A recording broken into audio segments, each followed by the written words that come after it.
आज का चैप्टर क्या है? शांति सौख्यम, सहनशीलता का सुख। किसका सुख बेटा? सहनशीलता का सुख। यह जो चैप्टर है बेटा वह महाभारत के भीष्म पर्व से लिया गया है। कहाँ से लिया गया है? भीष्म पर्व से। जब भीष्म सरसैया पे बाणों की सैया पे लेटे हुए होते हैं तो जो धर्मात्मा युधिष्ठिर होते हैं उनको बुलाकर यह क्या है उपदेश दिए हुए, उसी का थोड़ा सा हम लोगों में अच्छा 10 के पद ट्यूशन में रखा गया है। तो पहला श्लोक क्या है बेटा?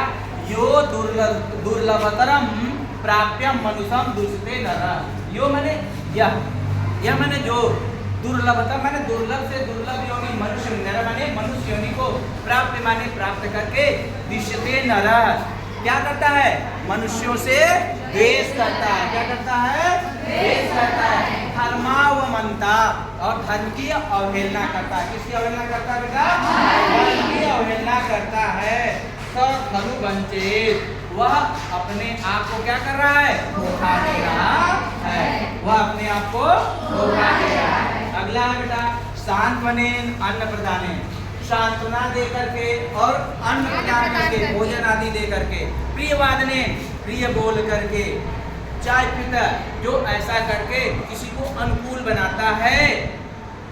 समान दुख सुखयो, जो सुख और दुख दोनों में क्या होता है? समान रूप से बना रहता है हो करके सह परत्रम मह्यते, वह परलोक में प्रतिष्ठा को प्राप्त करता है।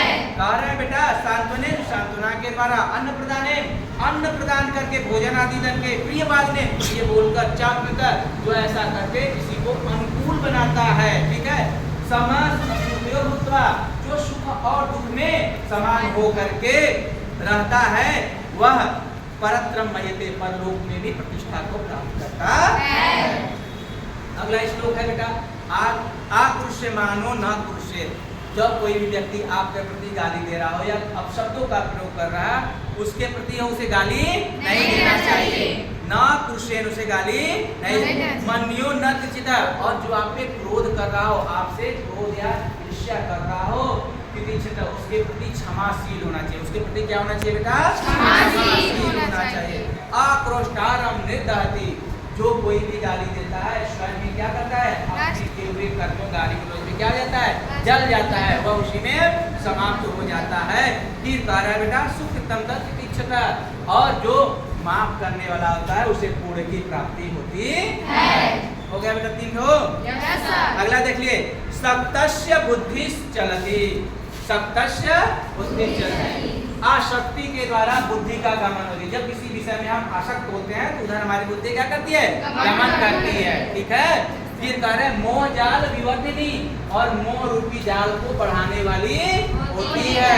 फिर मोह जाल आवृतो, मोह रूपी जाल में बधी हुई जो यह बुद्धि है, दुखम ई, दुखम माने दुख, ई माने इस लोक में, चा मुद्र मतलब परलोक में, दुखम असुनते मतलब दुख को प्राप्त करती है। वह बुद्धि इस लोक में और परलोक दोनों लोकों में क्या करती है? दुख को प्राप्त करती है। ठीक है बेटा।